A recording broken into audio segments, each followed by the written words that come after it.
Hello everyone, this is Kat and welcome back to My Hero Academia Podfics. This will be the continuation of Deku and Death. This will be Part 37, Chapter 37, entitled Daily Reminder. Remember why you started. Of course it had to rain the morning of Midoriya's first day back to school after the break from the sports festival. He guessed the universe simply wouldn't have it any other way, much too content with making his life miserable to stop now. He wouldn't be surprised if it turned out that it was tuned in on his emotions specifically. The rain and clouded skies mirrored his glum mood far too perfectly. Of course, just perfect. He used one hand to quickly fix the hood of his jacket from slipping, then shaking off the rain droplets that had managed to sneak their way in the gap between his sleeve and glove. He hunched his head in further, staring down at his phone that was now held in both hands again. Gami was keeping an eye out on the sidewalk in front of him, so he wasn't too worried about running into anything or wandering off onto the street. No, he was more occupied with rereading the contents displayed on his phone screen and occasionally wiping off the raindrops that blocked it. Quirk, preliminary diagnosis, links. He had the physical document at home. Well, Aizawa and Yamada had the physical document at home, and they had let him read it. And if it hadn't been raining, he probably would have had the physical copy with him, regardless of whether his caretakers would have let him take it. He would have had it. But it was raining, so he made do. Quirk name, Radiant Empath. Type, Emitter. Nezu had been the lucky one to get to name it, so leave it to him to come up with something extravagant. Such a pretty name for something that didn't seem all that elegant. He zoomed in to get a better look at the picture he'd taken. It was a quick snap right before he'd left, and the resolution wasn't the best. Just his luck, of course. He already knew what it said. He'd read it before. He just needed to read it again, just to make sure. Activation. Willful intent with a range of 5 feet, no physical contact necessary. Deactivation. Willful intent or the loss of the projected emotion. He wasn't obsessed. He had the complete and absolute power to put away the picture at any time. Him reading it was a choice, an active choice that he had full control in making. He could recognize how similar things were to the Kiori file, and he could see how similar both situations looked. He couldn't let go of that file. He couldn't let go of the man who'd killed the first taste of kindness that he'd gotten from this whole world. But this was different. He could let go of this file. His fingers started to cramp from clenching so tightly. Complete control. Size limit, not applicable. Range limit, 5 feet in all directions. Amount limit, not applicable. He could feel Gami tug him to the left, probably out of the way of something. He couldn't see very well, with his hood covering his peripherals. It had nothing to do with the way that he was hunched over his screen or the way that his eyes were glued to his phone. Nothing to do with the way that his heart pumped for every word. Nothing to do with the way that his brain turmoiled over countless pathways of what else could have been done to save himself from the agony of emotional uncertainty. He could see just fine. General description. Radiant Empath allows the user to both detect emotions and project their own onto other people. The user can detect emotions with 100% accuracy, though an influx of emotions causes sensory overloads. The user can also project their current emotion onto the individuals in the range, tending to want to change the negative emotions to relieve sensory stress. Individuals who have emotions projected onto them tend to feel a sense of displacement and have a hard time confirming if the emotion is their own. But otherwise, individuals accept the projected emotion as their own and usually do not switch back to their original emotion unless the user leaves the range or loses the projected emotions. Now that he was reading it over, it suddenly clicked why Lynx hated being around large groups of people. It was just too much emotional investment, and Midoriya hated to think that they were similar in that aspect. Did that mean that the other cats were also giving him emotional turmoil? He guessed it made sense. It wasn't like cats didn't have emotions, and the paranoid behavior made a lot of sense now. They were even more alike than he thought. Of course. Drawbacks. The user experiences stress when detecting emotions, with strength and amount contributing greatly to the level of stress. Processing emotions in the user's range is instinctive and automatic, and exposure to multiple emotions at once can cause sensory overloads, with negative emotions contributing more to sensory stress than positive ones. He wasn't sure if the technical reason for Lynx targeting him specifically made him feel better or worse. The debate between purposeful and inevitable sure didn't help the runaway train of thought that he was riding. He was always going to be the one that was most emotionally unstable in that household. Lynx would always fuck with his emotions for his own peace. They were practically unable to be told apart at this point, practically the same person. An instinctive desire for selfish self-preservation hidden underneath a natural mask of selfless actions. God, he hated how similar they were. He hated how he kept finding himself in characters that reflected his worst aspects. All Might, Kiori Ryoyami, Osaki, Masuyu. Hell, dare he even utter the name of Shigaraki Tomura?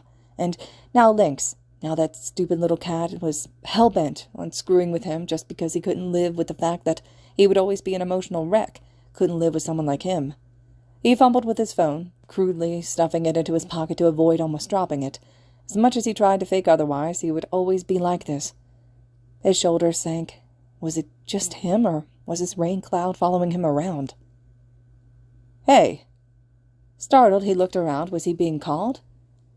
Surely not. He didn't recognize the voice. There was a pedestrian crossing the street, waving at him. He didn't even have enough time to process the scene before the person came barreling through the intersection right toward him. Midoriya of the heroics department. Midori could tell he was a young adult now that he got a better look, an adult with the eyes of a giddy toddler, far too bright for the awful weather they were having. "You were great in the sports festival, and you were fairly close, too." Midori didn't even get a chance to respond before someone else noticed him and invited themselves over. "Top 8, right? You were so cool, man." The strangers attracted the attention of more people on the sidewalk, and upon realizing that a UA hero student was at the center of it all, one that had made it to the final leg of the sports festival, no less, a crowd began to form. "You were great. Your speech was so inspiring. Makes me just want to quit my job and just try being a hero myself. You really reminded me of the good old days, where heroes were all about grit and persistence in the face of danger." "Yeah, totally. That desperation had me on the edge of my seat." Midoriya hunched in as more people began to swarm around him. His lips trembled. He really didn't know what to say. His brooding, depressive heart wasn't prepared for an influx of such positivity. He wasn't sure that he was really able to feel all this yet. It was so overwhelming. There was a sudden yank on his arm, and the teen's discomfort spiked, thinking one of the strangers was trying to grab him, but the familiar chill of the undead eased him instantly. Only for a second, though, as he was suddenly pulled free from the crowd. "Thank you so much," he called back as he stumbled into a run. He wanted to leave, but not without respecting the praise. He was antisocial, not rude after all. Gami did not feel the same. Damn bloodsuckers. Midoriya stuttered, slowing his pace to a walk again after deeming himself far enough away from the crowd. They didn't mean any harm. It was actually kind of... He wasn't aware of the slow growth of pride in his chest until it overtook his face with a look that made it seem like he'd been drowning himself in alcohol, red and overwhelmed. But for as rare as the emotion was, he welcomed its sudden appearance far better than some other overbearingly invasive feelings. He thought about reaching for his phone again, but his hand stopped itself. Nice. He guessed his heart was done being angry. "Are you feeling better?" The ghost looked at him hesitantly, worried about assuming and overstepping and honestly way too many things for someone trying to enjoy retirement. Midoriya shrugged. "I guess. Who knows, really?" He sure didn't. He'd learned too long ago just how flaky feeling happy was. He was lucky to feel it when it passed by, but knew what came along with it. Nice while it lasted, excruciatingly tragic when it ended, he supposed. "I guess then I will refrain from pulling you away from your armada of fans next time," he joked a little nervously, hiding it with one of his classic nonchalant shrugs. "Oh, no." Midoriya laughed lightly, playing into Gami's threat. "You'd really let me be crushed to death by overeager fans before my hero career even starts?" Quite ironic, you think? Cruel, just cruel. By now he'd forgotten completely about the rain, the phone, the file, all of it, just enjoying the simplicity that came with his ghostly companion, the same who had brought such complexity into his life to begin with. Quite ironic indeed. They'd arrived at the enormous stature of the school's front entrance, Midoriya too lost in thought to notice until he nearly tripped up the front steps. Focus, come on. It would be so embarrassing for someone to see him fumble like that, especially someone who'd made it to the last leg of the sports festival. He had an image to hold up, an image of perseverance and strength and eternity, safety because he was never going away. That did make him smile, even if only for a little bit. Trudging up the floors of the steps left him pathetically lacking breath, simultaneously wishing that he'd gotten to ride the elevator up with one of the teachers and wondering if 2 days off really made him lax.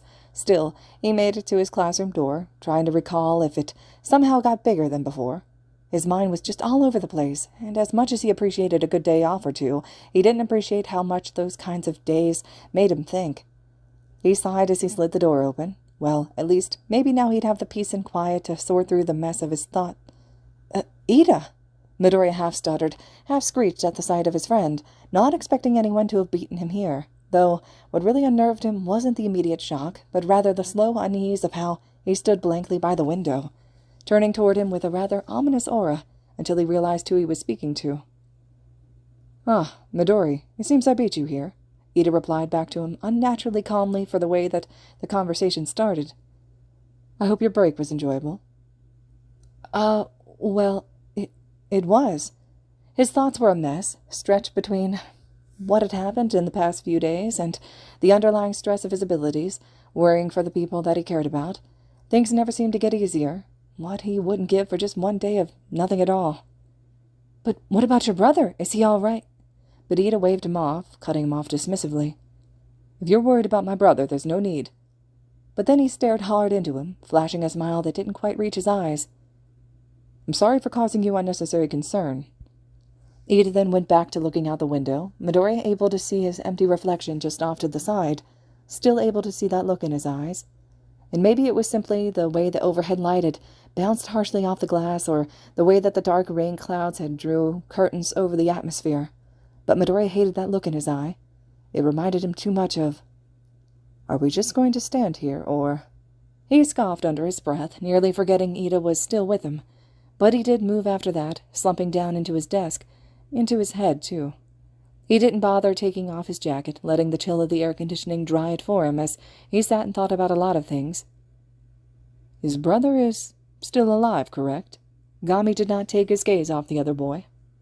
Midoriya nodded silently. He'd been checking up on his inventory religiously since the end of the sports festival, probably the most productive period of work that he'd had since taking the job up to begin with. He'd never been so thankful to be unsuccessful in his life, and yet he still couldn't escape the devastating sickness that came along with it. For Ida's brother to still be alive despite the gnawing paranoia in his gut, well, he tried not to think about that. Either he hadn't gotten in as early as he thought, or he was simply thinking far longer than he had realized, because the room was flooding with his classmates far sooner than he expected. And immediately upon the flow beginning, Midoriya no longer had the time to think, because with him came a cacophony of excited chatter that reminded him how young they all really were. It almost picked his mood back up, hearing his classmates talk enthusiastically about their encounters with fans and admirers. It almost made him laugh, listening to some of his peers complain about their less than admirable performances being pointed out. It almost made him smile, seeing all of them morph back into children that they were, the light off their smiles breaking through the shadow of the storm clouds outside. It almost did. And then he turned back to Ida, who had been placing himself now at his desk, who contrasted everyone's bright appearances with his hunched stature, who oozed such an uncomfortable aura that Midori couldn't help but squirm. He jumped at a cold touch to his shoulders, but calmed down upon realizing who it was and in an effort to not draw suspicion. "It is your first day back," he stated almost solemnly. "Please, do not fall back into your usual routine." "Not that simple," Midori muttered under his breath, though he visibly relaxed as Gami kept his hands on his shoulders. "Yes, but you can try. After all, worrying now accomplishes nothing." The teen sighed, catching Todoroki sitting down next to him out of the corner of his eye. "But worrying yourself into this level of guilt will not help Todoroki or anyone else." God, he hated when Gami was so painfully right. He exhaled again, this time clearly in defeat, tearing his eyes away from the dark image of Ida. He'd handle that issue when he had more semblance of a plan. He moved to talk to Todoroki, wanting to take his mind off the infinite stressors that had swirling around up there, and he could feel his heart lighten just a bit, the weight of the world lifting off of him for just a moment, though a long one. Morning. Aizawa walked in, and everyone instantly hushed and straightened up, almost like the excitement from before was non-existent. The class cheered good morning back, and Midoriya participated, albeit a little salty, unable to stop himself from feeling a bit bothered about the foreseeable change in his plans. "Aizawa-sensei, I'm happy to see that you were able to have your bandages removed." Asui noticed, and then followed the rest of the class as it dawned on them that his skin was now visible. Midoriya feigned surprise at the shocks and the looks of his peers, if only to continue remaining under the radar. In reality, he'd been there when Recovery Girl removed the wrappings, which she'd done yesterday while they were there for... Yeah, he just knew already. The old lady got dramatic with her treatment. Aizawa scratched the scar under his eye, although remaining eerily focused on his class. But let's put that aside. Today's hero informatic period is a little special. A wave of nervousness washed over the class, and Midoriya nearly got caught up in it all. Don't tell them that they had a pop quiz right after returning from the sports festival, or worse, another important social event where his fears would be broadcasted to the entire country. He wasn't sure that he could handle any more worrying. Not without blood pressure medication, anyways. It's time to formulate your code names, your hero names. And the class erupted into chaos. Midoriya's eyes lit up with excitement of a small child. The first unrestrained emotion of genuine positivity today. Today was the day that he'd been dreaming about since he was young, the day that he had dedicated at least a notebook worth of Kitty All Might names, of course none of which he would ever think about using, but the elation still carried over to this day. Today was the day that he would make a name for himself, the everlasting, unrelenting hero. Aizawa flashed his erasure quirk, and instantly the class had settled down. This is related to the sports festival, scouting by pros I mentioned some time ago. True scouting only starts once you've gained some experience, usually around your sophomore or junior year. In other words, the internship offers that you're getting this year, it's more so interest in your potential. Potential, huh? If that was the case, then maybe he'd have some internship offers after all. If he needed one hero that could see something special, just one. That was scary as hell, Midori. No pro's gonna want to hire you after that. If they're real heroes, they'll recognize you for the power that you undoubtedly have, and the potential you displayed. Yeah, that was still up in the air. Now, the tally of offers is as follows. Aizawa clicked a small remote in his hand, turning on the projector behind him with a short zap. Midori didn't realize how tense he was until he flinched at Gami's touch of his shoulders, and he didn't realize how tense Gami was until he could practically feel the ghost breathing down his neck. The gap between students was painfully obvious, with Todoroki and Bakugo thousands of offers ahead of everyone else, but that didn't matter. All his eyes could do was scan the list desperately for his name. You are there. You got offers. Gami gestured sharply over his shoulder, pointing out toward the bottom of the list, and with 35 offers, there he was. Typically, the results are more balanced. The restrained eye roll was just barely visible. But this year, all the attention leaned toward two of you. Even still, even with the large gap in opportunity, Midori couldn't help the bright smile on his face. It could have been one, could have been a million, but it didn't even matter, because someone had looked at him in all his destructive glory and saw someone worth believing in. He was nearly in tears. Gami could barely restrain himself, wanting so desperately to shake around his successor in unrestrained glee, and instead he opted to just float around hyperactively. You did it, you see? I'm so proud of you. On the surface, the teen was totally nonchalant about the whole thing, but internally his heart was bursting with joy on the same level as the ghost beside him. Oh, he was so happy, so relieved, and so goddamn happy. Just to keep himself from exploding with emotion, or coming across as creepy to his peers with his wide grin, he turned calmly to Todoroki, morphing his mouth into a small smile. Congratulations on so many offers, Shoto. You totally deserved it after your second-place win. Todoroki shrugged in return with more emotion than Midori had ever seen from him among the presence of others, though none of it anger. Thank you, although a lot of that is likely just because of my father. Well, I still think it's impressive. Besides, whoever you choose to intern with, it's a new opportunity for you, not anyone else. You're right. He nodded softly. Thank you. Midori moved to continue the conversation, but was rudely interrupted by a teacher trying to rein back in his class of noisy students. Regardless of whether or not you received any offers, I'll be having you all get some workplace experience. Aizawa shut his eyes in thought as he gingerly touched the scar on his cheekbone. Unfortunately, you've all got premature of a taste of the world of pros, but I think that diving into the activities of pros firsthand will be much more useful than trying to pretend that the world is tamer than what it is. The teen nodded to himself. Everyone's getting some kind of internship, then. Makes sense why we need hero names, Todoroki finished. How exciting, Gami said, and Midori had to resist the sarcastic eye roll, but couldn't stop the smile from blooming on his face at the thought of his very own hero name. Of course, placeholder names are fine too, but pick something appropriate. Because if not, then it'll be hell from here. The class turned sharply with a collective captured attention, only to meet one specifically risque heroine. Midnight ran her hands through her long hair, strutting in and toward the front of the classroom where Aizawa stood. The names you pick now, in many cases, stay the same after you become pros. The underground hero had stepped aside for her to have the podium, so he could curl back into his sleeping bag. She's correct. I'll be having Midnight evaluate your names. He reached to pull open the mouth of his signature yellow cocoon, unzipping it rather obnoxiously. The futures of your careers will match the image projected by the names you choose. Think about what you want to represent. And Aizawa curled into his sleeping bag and disappeared. Whiteboards were passed around the classroom, and as he grasped the slick surface in his hands, all the excitement from before had faded into deep thought. He knew the image he wanted to encompass, the feeling he wanted to inspire in all who looked at him, but to capture all that in a single name, a name that meant everything he could offer.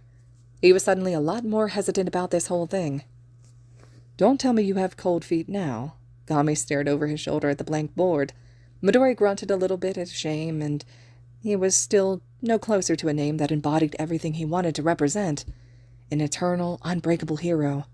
He let out a shaky exhale, dropping the whiteboard on his desk dejectedly as he slouched back into his chair, lazily starting kanji and then erasing them with his glove a moment later.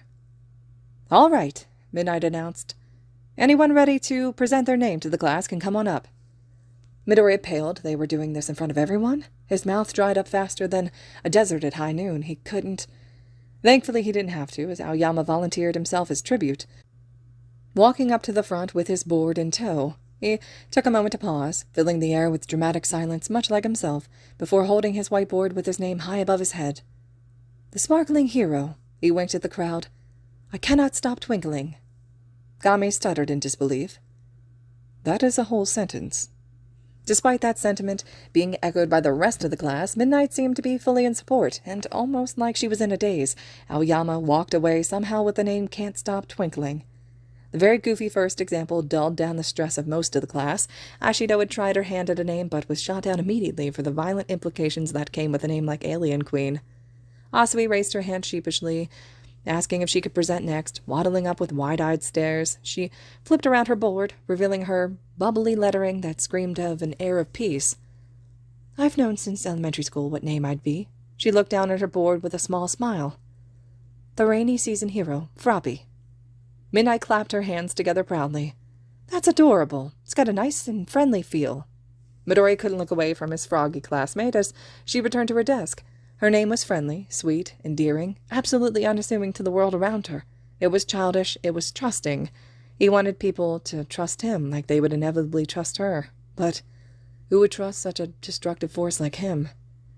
Renewed with a newfound vigor, Kirishima had boldly walked up to the front, flashing his name with a hard gesture of his hand. Now for mine, the sturdy hero, Red Riot. Red Riot? Midnight asked sincerely. Is that out of respect for Crimson Riot? Kirishima rubbed his neck with some embarrassment. It is, yeah. He's retro, but he's the kind of image that I'm aiming for, just like Crimson.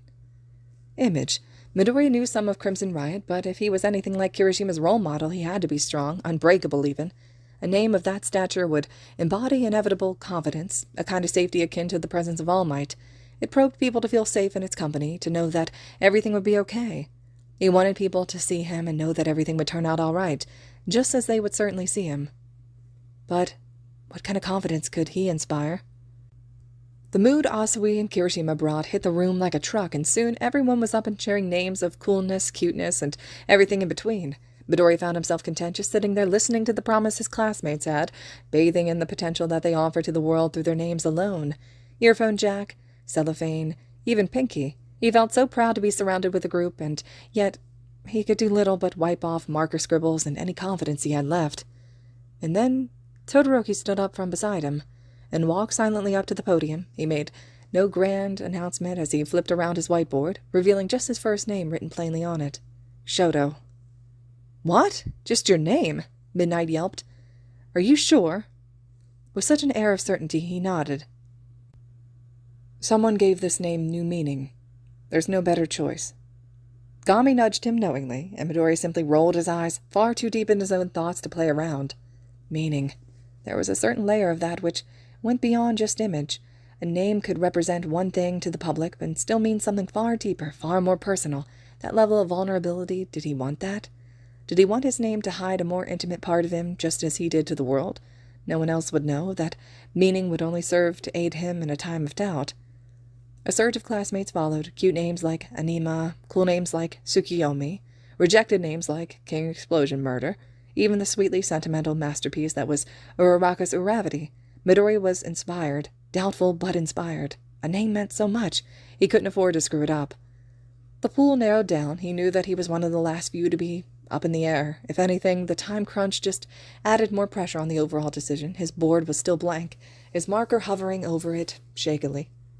He wanted to come across friendly. He wanted to promise people that he was there to help, to convince them that he could be trusted, not feared. He wanted to come across strong, to assure people that he would never leave until it was over, to soothe people, the good that he was always going to bring with them. Ida went up to present his hero name, just his first name, like Todoroki, and then sat back down. Midori didn't even notice, checking his marker and clenching it tightly in his hand, akin to a toddler. He wanted to come across unwavering, to prove himself that he would never stop fighting, to prove to the universe that he would fight the fate of his powers every step of the way. He was up at the front of the classroom before he even realized it, his legs moving before his brain could. He knew that he nervously looked down at his hidden board. His body had known before his brain did. I'm the forever hero. He turned his board to the class. Owari. This was who he wanted to be. Oh? Midnight cocked her head slyly. Like the end from children's fairy tales. Midori shuffled in his spot.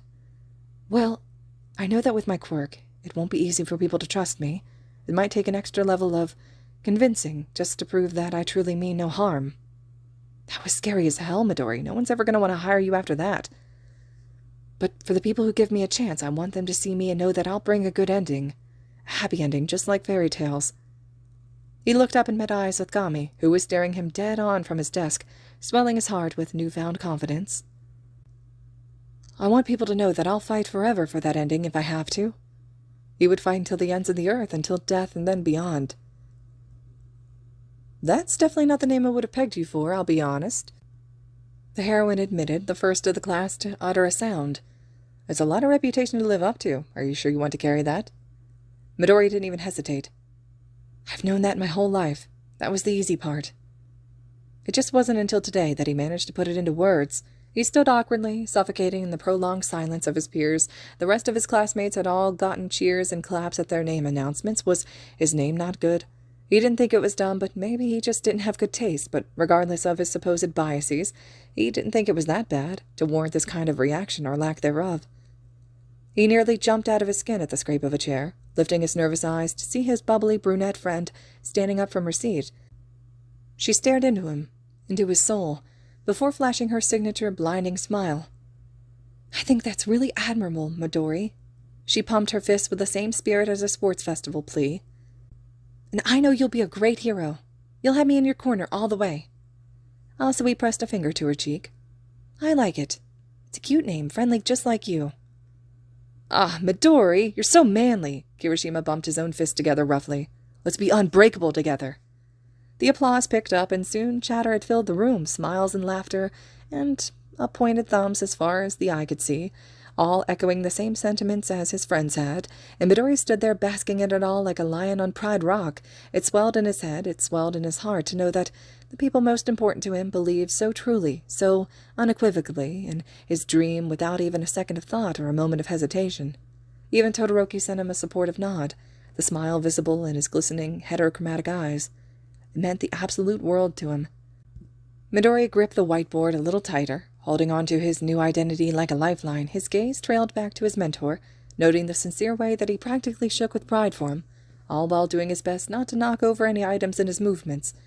The teen scoffed internally. No, this was not his new identity. This was not some stark realization that had hit him just now, or at the beginning of the sports festival, or even at the start of the school year.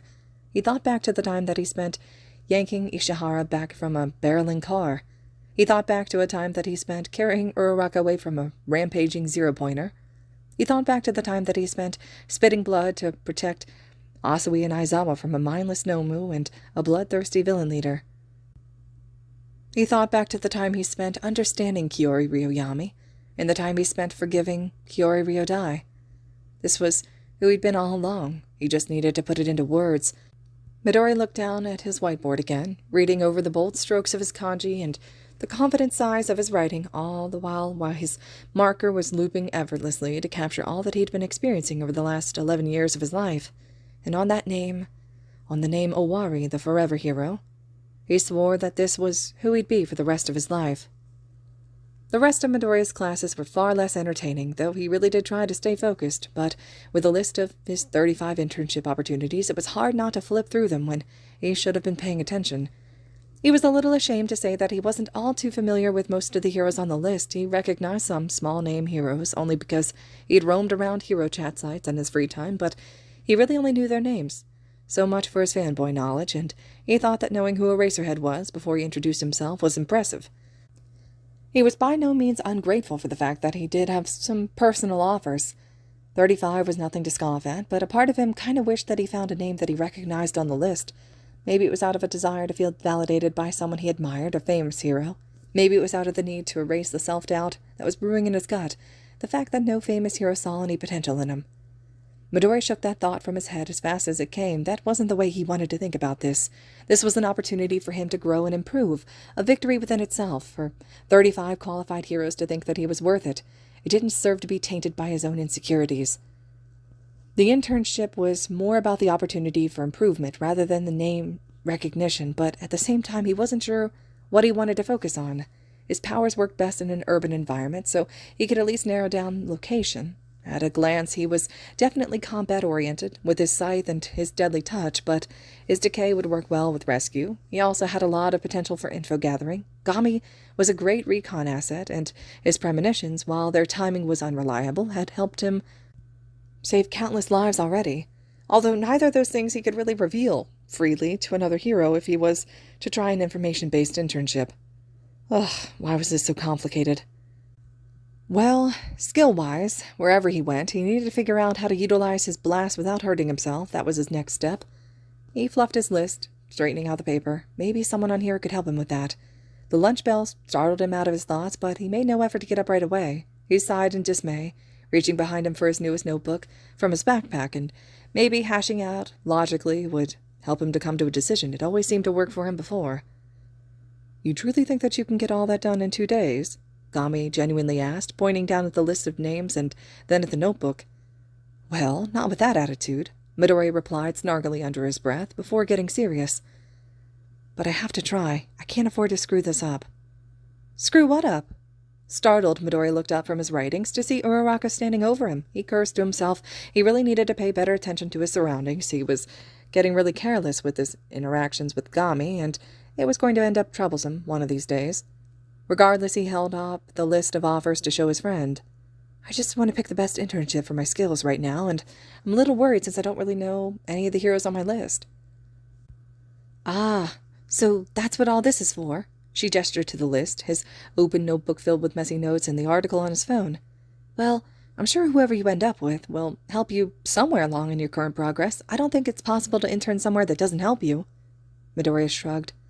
"That's true. I guess I'm just a little anxious to improve. Seeing you all during the sports festival made me realize that I've still got some catching up to do." "You and me both, then," Uraraka smiled sheepishly. "My matchup with Bakugo showed me my lack of physical technique, so I think I'm going to intern with Gunhead." "Whoa, Gunhead? He runs a pretty hardened battle group. I thought you would have gone with 13 Sensei." Now it was Uraraka's turn to shrug. "Well, he was one of my personal offers, and I thought about interning with 13 Sensei, but as much as I love them and the idea of being a rescue hero, if I stay in my comfort zone, then my options are going to be far more limited." "Comfort zone," Midori repeated to himself with a hand on his chin, sinking deeper into thought. Thankfully, his hyperactive friend was there to pull him back to the surface. "You can bring that with you to lunch. Let's go eat." He chuckled at her one-tracked mind, but couldn't fault her for it. Food was delicious, so he stood up from his chair, gathering up all his materials into a messy bundle. Uraraka led the way out of the mostly empty classroom, save for one student in particular. "Ida," she called out to him. "Are you coming?" He couldn't see his eyes through the sheen of his glasses, and his face was eerily blank. It took him longer than it should have to look up from his paper, likely his own list of offers, but when he did, Midori decided that he really didn't like what he saw. "Ah, I'll be there shortly," he waved them off dismissively. "Go on without me." Midori frowned as he returned back to his list. That look of his burned into his memory. He didn't like it. It reminded him too much of... Ah! He turned sharply toward the door, only to find a startled Uraraka and All Might standing in the open doorway. "I apologize, young Uraraka. I have no intention of startling you," the number one hero announced in his characteristically booming voice. "I'm looking for young Midoriya, right behind you." She was just as taken aback as he was, and Gami took it upon himself to move a little closer. "It'll only take a moment," he elaborated at their looks. "He'll be back to join you for lunch, I promise." Before he could even respond, Uraraka made the decision for him. "Don't worry about it, Midori. But you guys better not leave me alone at lunch." And with that, she left the classroom, All Might stepping aside so she could pass. Not wanting to keep the pro waiting, Midori stepped out too, allowing him to close the door behind him. Ida barely even reacted. Gami noted aloud, his thoughts trailing off. The teen's heart followed the same path, trailing into nothingness before abruptly plunging off a cliff of paranoia. The whole thing just made his skin crawl. It reminded him too much of... "Walk with me, will you?" He jumped forcefully, pulled from his own thoughts. Not wanting to come across as rude, he nodded excessively, launching into a slow pace just beside All Might. He had to force his beating heart into submission, willing himself not to feel so uncomfortable in the number one hero's presence as to make himself sick. Progress was a slow thing, really. They strolled down the hallways aimlessly, no true intention of arriving anywhere. Their pace was far too slow for a purpose. Midori couldn't help but grow antsy. It was just part of his naturally suspicious personality. There had been very few things in his life that hadn't hurt him, and while he was really trying to make an effort to not be so guarded, having a reminder of one of the most painful interactions of his life in front of him wasn't exactly an ideal start. "Your performance at the sports festival was quite extraordinary." The boy wasn't expecting a compliment to be how this conversation had started, but hey, he wasn't complaining. People expected great things from young Bakugo and young Todoroki, but you were quite a pleasant surprise. You three certainly make an interesting trio. Reminds me of my UA days. "Thank you, All Might." The formality was brief, polite, and held no real weight. It was simply what one would say after being complimented by the number one hero in the country. Excuse me, I'm getting off topic." He stopped himself, brushing those thoughts aside. "I guess what I was trying to say was that the wide variety of abilities that you showcased during the festival, you definitely captured a lot of attention, even if you didn't place." Midori raised an eyebrow and subsequently forgot about maintaining a filter. "If this is about my quirk, I already told you." No, it's not about your quirk. Well, it kind of is. Let me stop beating around the bush." All Might sighed at his piss-poor conversational skills. "Those blasts you used in your fight against young Todoroki, you created them by manipulating air pressure, right?" And the paranoid nature that he'd been doing his best to restrain came out in full force. "How did you know?" He didn't mean for it to come across as so aggressive, but his mind had flashed red for just a moment, and he swore he felt the heat of Endeavor's flames on his skin again for just a second. But All Might was quick to defuse the situation, raising his hands in surrender. "I didn't mean anything by it, just curious, but by your response, I'm right, correct?" Midori grumbled, a petty part of him almost tempted to lie to the hero just out of spite, but he knew that really wouldn't accomplish anything. It just wasn't even that grand of a secret, not in comparison to the ones he already held close, but he was just a secretive person, and he wasn't used to people knowing more about him than they should. "I can force my decay to spread to air molecules, and the difference in air pressure makes an unstable vacuum, which tends to explode." Thankfully, every fiber of his body had beat out his initial intention. He'd already had enough things to worry about as it was now. Pissing off the number one hero by being a dick was definitely not an extra one he wanted. "I presumed along those lines," he admitted with a shallow nod. "Not quite the same as how I use it, but it's not like we have the same quirk. Still, the methodology is similar enough that his teaching would still be relevant." "How do you use it?" Midori repeated the line in a brazen interruption. "My bad, getting ahead of myself." All Might waved himself off. "And you're a hero fanatic. You should be familiar with the air pressure that comes off of my punches." "Oh." Midori remembered instantly the sludge villain incident where All Might's punch had managed to make rain in the immediate area. "I didn't know that's what you were talking about." "Well, would you be surprised if I said that's how I used to fight in my prime?" The teen sputtered. "What? With air pressure? But what about—" He gestured to his own hands, holding them up in fist. All Might laughed heartily at the gesture, and for a moment the conversation wasn't as tense as the air was. "Oh, I still punch things, don't get me wrong," he chuckled. But with the strength I had in my prime, I actually relied more on air pressure with that came off of my punches to stop the villains. It wasn't nearly as dangerous, and I had a great teacher who helped me really learn how to control it. That definitely got Midoriya's attention. A teacher of All Might's was nothing to scoff at, especially one that he acknowledged as great. His silly little fanboy brain was doing loops at the idea, the one part of his childhood that had stuck with him all these years.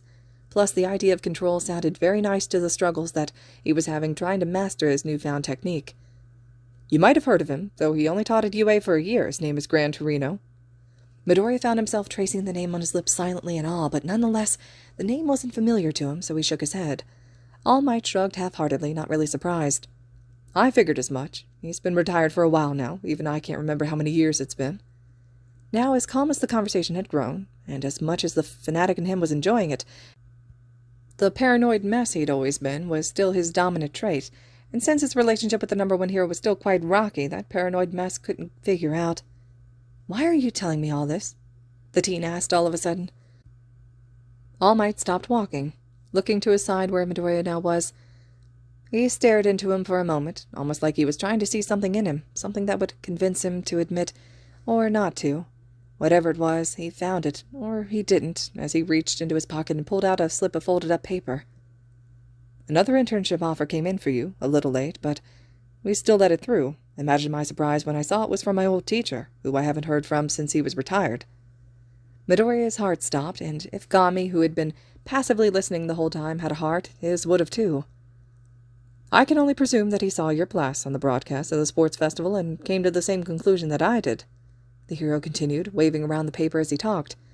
"I'll be honest, I wasn't really comfortable with you interning with a guy like him unless I was sure that he could offer you something noteworthy. That's why all the questions about your blast are happening right now. He can be a bit intense, to say the least." Midoriya was still trying to put together the pieces. Gran Torino, All Might's old teacher, he had seen him on TV and thought that he had enough potential to offer him an internship despite being retired for God knows how long, when really no other heroes had. That was so unbelievably exciting he nearly jumped up and yelled, but at the same time that disbelief was rooted into his very being. If no other hero saw anything in him, why would someone like Gran Torino unless— "Is this some sort of handout from you?"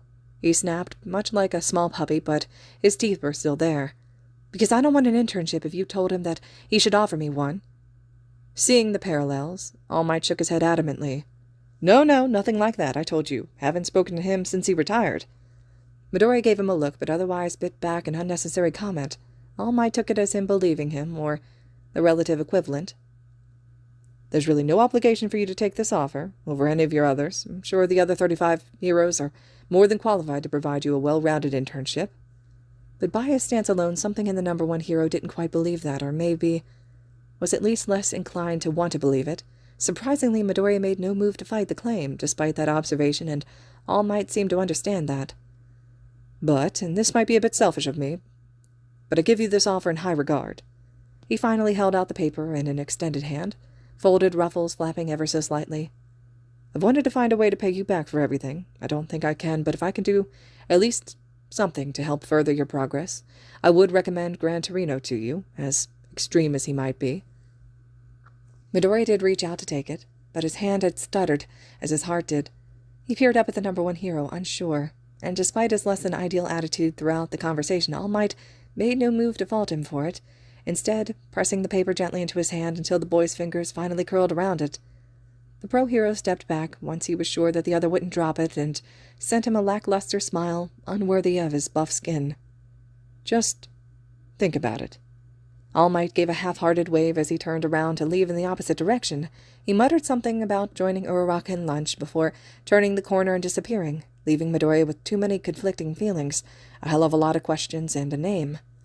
He looked down at the paper in his hand, slowly unfolding it from its compact form and smoothing out the creases. Gran Torino. "I can't find anything on this guy," Midoriya whispered exasperatedly within the shelter of his arms, wrapped around his head in a hunched makeshift shelter of his own notes. "I mean, even if he's retired, you'd think that he'd still have some fans out there on the internet somewhere. But it's like this guy's erased himself off the face of the earth in every chat room I can think of." "You know you have until the end of the week to make a decision," Gami replied, lucky enough to not have to worry about managing his volume. "You do not have to try and fit everything in right now." Midori shrugged subtly, thankful for the cacophony of classroom cover for his conversation. I don't want to waste the free period Aizawa-sensei gave us for our internship stuff.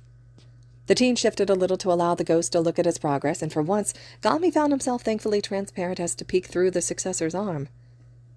I gathered from a couple older articles that Gran Torino's quirk lets him shoot blasts of air from his feet. He gestured to a crude sketch of the hero that he'd added into his notes, tapping the paper with the end of his pencil. It makes sense that he'd have refined his control over air pressure, enough to teach All Might how to weaponize it. Gami nodded. And I presume that entices you toward his offer? I mean, it's everything I'm looking for. He set his pencil down, eyes locked on the way that his hand moved, every twitch of nerve. Though, I really wish I'd found more analytics-based info. You'd be surprised how much hero fanatics pick up on. Trust me, I would know. Midori rolled his eyes at the jab, falling into a thoughtful silence where his mind subconsciously pulled him deeper down a void of all his stressors. You're going out there to work on those blasts, aren't you? He gnawed harshly on his lip. Those look dangerous. You sure you don't want to just take the day off? He could feel the sweat from under the skin of his gloves.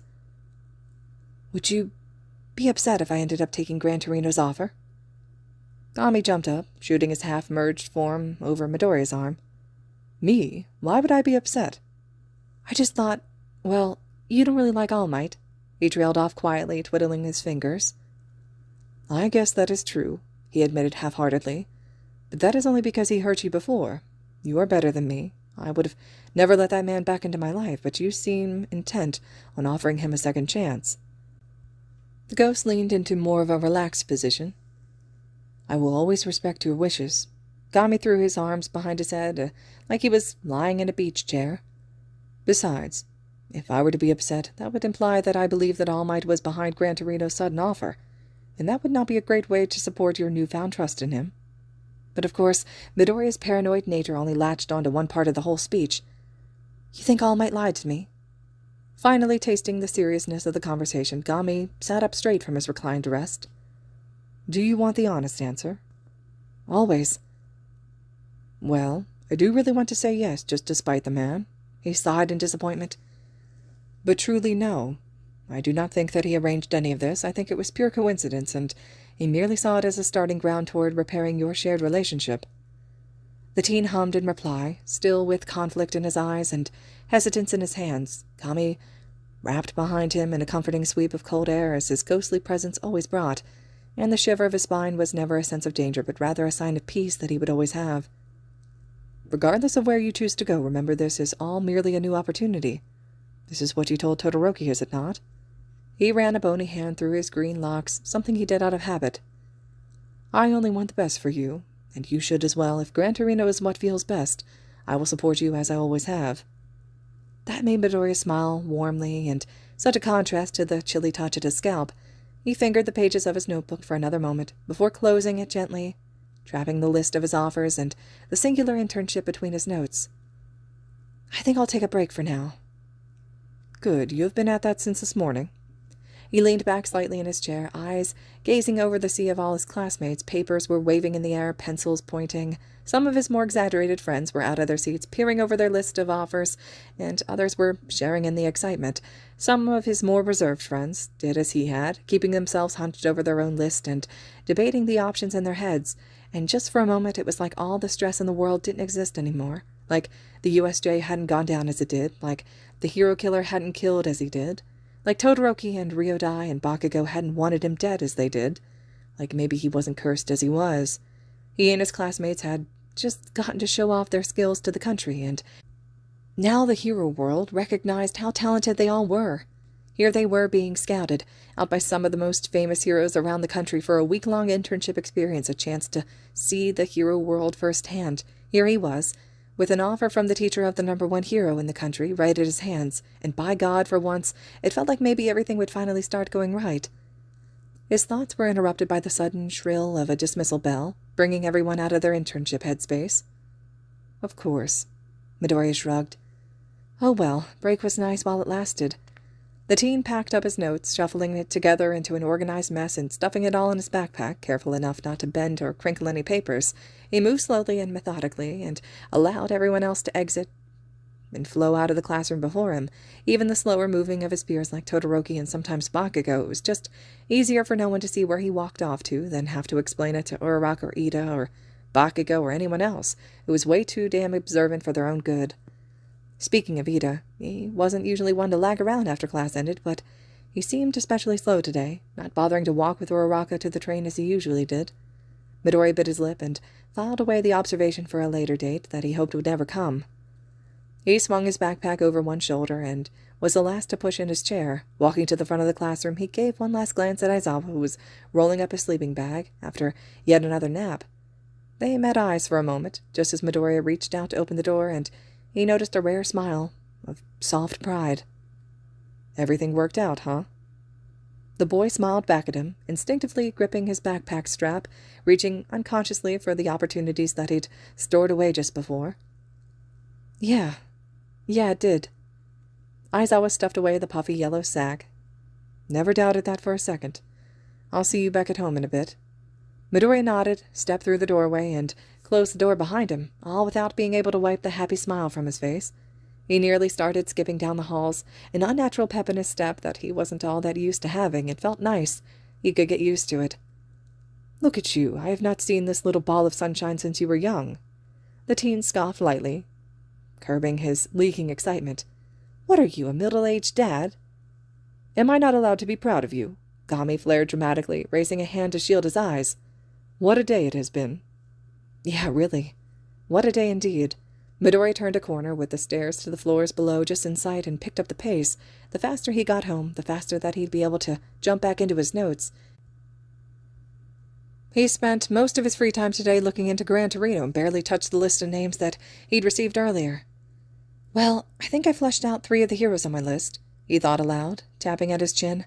"So that leaves the other 32 plus Gran Torino." "You have tonight, tomorrow's class period, tomorrow night, the day after's class period, and that night as well," Gami listed on his fingers. Midori shook his head. "I can't assume that Aizawa-sensei will give us each heroics period as a free time. It's better for me to not divide up the list over the next few nights and—" "Still talking to yourself? It's a bad look, hero." He looked up with a skipped heartbeat, only to find a mop of messy purple hair standing between him and the stairs. "You're lucky that it's just me." Midori stuttered in surprise before Gami could stop him. "Shinso?" "The one and only." Shinso shrugged, but then turned more pointed and serious. "You're too trusting. I could have activated my quirk, you know." He had to restrain a sarcastic laugh at that trusting part, but his stomach churned unconsciously at how on point the other was. He chuckled awkwardly, rubbed at the back of his neck. "I guess so, but if you really wanted to, you would have just done so by now." Gami shrieked. "Stop talking!" "Again, I could have—" His eye twitched. "You know what? Never mind." Shinso stuffed his hands lazily into his uniform pockets, leaning against the door frame. He didn't bother continuing the conversation, leaving them both in an uncomfortable set of silence. Midori's eyes danced around the area, only seeing empty hallways around them.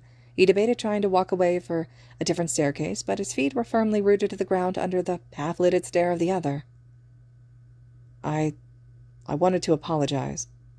That brought Midoriya's gaze up, locked in an instinctual sort of eye contact that came from momentary shock. "I've been thinking back to the sports festival, to our fight, to the things I said to you." The words just spilled out from the other teen until he locked them back up with a harsh grind of his teeth. "God, I was such a dick." Shinso raised a hand from his pockets to rub aggressively at his forehead, trying to soothe away the brewing headache that came from the self-evaluation. His fingers trailed off to run through his hair, throwing strands of purple hair even more out of place than they already were. Midori didn't utter a sound, not because he was afraid of being controlled by Shinso's quirk again. If that were the case, he wouldn't have responded at all the first 2 times he was prompted, because this time he was the one waiting for more. "I just wanted someone to be angry at, and honestly, you hero students made it so easy. The way you walk the halls so confidently, like you own the place, talking shit like we're dirt beneath your shoes, all because you were blessed with a better quirk." Shinso growled out before de-escalating himself with a sigh and a drop of his shoulders. "It was just so much easier to be angry at people like you than it was to think that maybe I could have done more for myself, though I'll admit you were simultaneously the easiest and the hardest person to hate." He gave a depressive chuckle at that, the dullness in his voice draining the life from him. His hands fell back to his side, balling into the fleshy fabric of his uniform pants. A quirk is just a quirk. It's up to me how I use it. That's what you told me after our fight. Shinzo repeated with a slow trace of his lips, like he was reading the words off of a screen right in front of him. And you were right. As much as I wanted all of you hero students to be wrong, to feel wrong, you were right to such a point that it hurt. Midori nearly reached out as the other turned away with such a pained grimace, baring his teeth to the side like a wounded animal, but his hand stopped midway, retracting back to his side when he saw a recognizable glistening in Shinzo's eyes, a sparkle that was hastily wiped away by a rough uniform sleeve. I talked all that crap about you being blessed, but really, I'm the one who's been blessed because someone out there watching our fight really did see a hero in me. He pulled out his other hand from his pocket, and with it a folded-up piece of paper. Because I'm not even a hero student, and somehow I ended up with an internship. Midori couldn't stop the excited gasp that exploded from his throat. Whoa, really? Congratulations! And Shinzo just laughed, a broken, wet laugh that was filled with nothing but relief as he covered his eyes again with his sleeve, showing his bright smile from the surprise of lips that hadn't done so in a long time. So I just wanted to apologize for everything I said, and thank you for being the first person to see the hero in me. Midori smiled back a soft grin in contrast as Shinzo lowered his arm to reveal the sincerity in his damp eyes. I'm so happy for you. You know, people like us with quirks like ours, we're not going to have it easy out there, so we gotta stick together. No point in being enemies when the world's already got that covered. That made Shinzo laugh again, not as loud or as long, but with more life than the one before. I guess you're right again. Their noise had died down as a comfortable atmosphere settled in its place for the first time since their conversation started. With curiosity eating at him, Midori couldn't resist now pointing to the slip of paper that Shinzo had such a death grip on. So, who's the offer from? Shinzo looked off to the side shyly. Oh, you might know him. A guy named Eraserhead. Aizawa-sensei? His eyes bulged out of his head. Oh, good luck. Shinzo shrugged with a smirk. No joke? Midori's resulting laugh was all the other needed as confirmation. So, I was thinking, could we swap numbers? Shinzo blurted out nervously with a sheepish look, half out of embarrassment and half out of guilt for his treatment before. You know, just in case I need some pointers for the guy. Midori's eyes glanced off to the side just to sneak a look at his mentor, subconsciously asking for permission, and Gami had been right concerning Shinzo so far, and the two tended to swap paranoia from time to time, so if he was feeling so comfortable right now. The ghost peered back at him and gave a nonchalant shrug. What? I am not a middle-aged dad, after all. You choose your friends. Gami watched his successor restrain himself from smacking him upside the head, which pulled a low rumble of a chuckle from the ghost before bringing out his phone.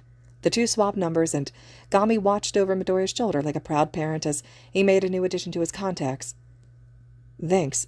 I, didn't actually think you would. Shinzo admitted, pocketing his phone with a small smile. Midori sighed. I've been trying out this whole fresh start thing, seeing how it goes. His mind wandered back to Gran Torino's offer, to All Might's talk in the hallway. He didn't like being angry at people. He didn't like how that made him feel, because in reality, being angry never made him feel angry, just empty and alone, drowning in a void of his own depressive self-hate, because that's how being angry always ended for him. And then when he was experiencing the gut-wrenching horror that was Shigaraki, his own warped reflection consumed underneath all the hate that he'd been compiling, he resolved to himself that he would never feel that way towards anyone ever again. Fresh start, huh? Shinzo repeated, looking down at his feet. In that case, Midori nearly flinched back on instinct as Shinzo's hand had extended towards him, but held his ground, looking up at the other in confusion. I'm Shinzo Hitoshi.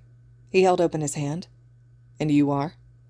Midori didn't waste a second in hesitance, bringing his gloved hand to meet in the middle with a firm shake and a smile. I'm Midori Izuku. Nice to meet you, too. He had to restrain a laugh at the idea of this first real handshake. It was 3 attempts in. Though most people just call me Midori.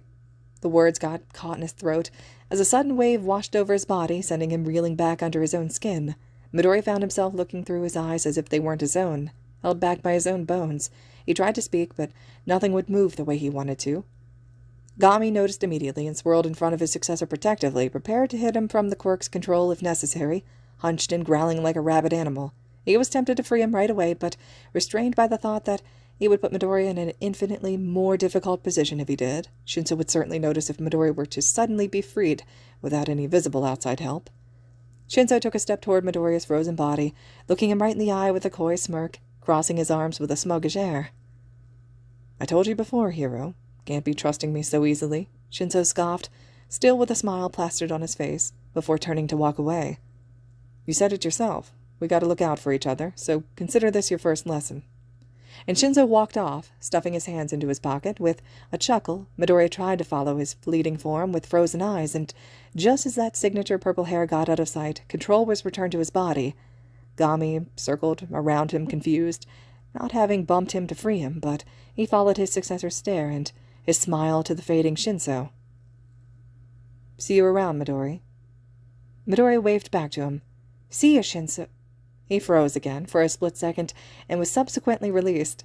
Shinso's laugh echoed down the hall until he turned the corner and disappeared, leaving just Midoriya's childish laughter to fill the empty space. Gami turned to the boy, unable to hide the mix of confusion, disbelief, and a sliver of pride in his movements. "So, new friend, right?" Midoriya didn't respond, but he didn't have to, not with the way his toddler smile had lit up the empty hallway. By God, for once, it felt like maybe everything was finally starting to go right. All right, everyone. This concludes Chapter 37 of Deku and Death. Chapter 38 will be next. Hope you all are still enjoying this one, and as always, thank you so much for listening.